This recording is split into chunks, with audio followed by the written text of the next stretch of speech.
We are here in front of the bus that met with the horrific accident in which more than 20 people now are confirmed to have been killed.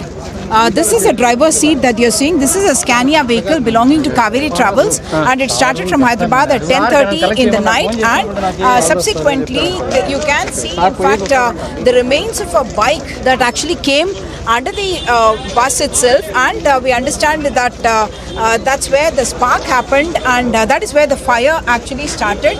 And as you can see, everything, this is in fact a sleeper bus, and that's why you are seeing those racks there, and everything inside, including the combustible material of foam, because it's an AC bus, then there is the cotton, all of that has in fact been charred.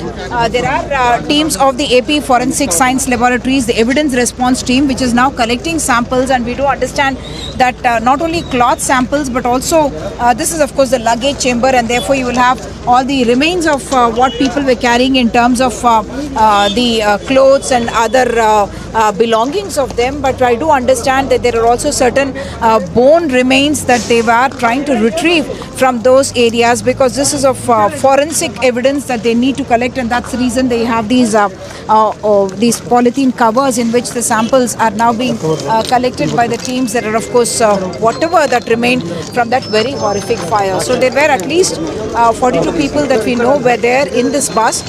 The drivers have escaped, the driver and the extra driver have escaped, and one of them is already in police custody. What we do understand from the survivors is that the from the back of the bus, where in fact there is a glass that had to be broken, and only then they were able to escape. What I must point out here is that the front door, the collector Dr. Siri has told us that the front door actually got jammed because the wires that connect to it were jammed, and that is how the front door could not be opened, and it became a fire trap. And of course there's not more than a few minutes that the people were able to get, because of the kind of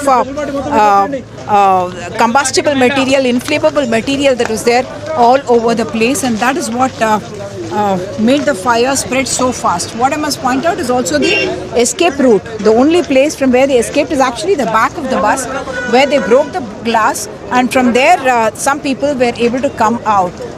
The name of one, Mr. Ramesh, has been mentioned, that he is the one who broke the glass and was able to make people jump out of this area, because of which at least we have more survivors than could have otherwise happened. This is the area from where they have jumped. What the survivors are also telling us is that because it was a sleeper bus and everyone had gotten very late, there is no time really for them to see who is there in and who is not there inside. So there is privacy that these kind of buses offer, because they are sleeper buses.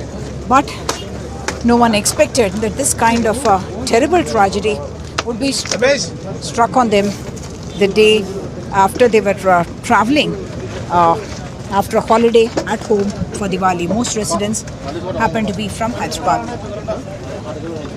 On the NH44 in Kurnool district, with camera person.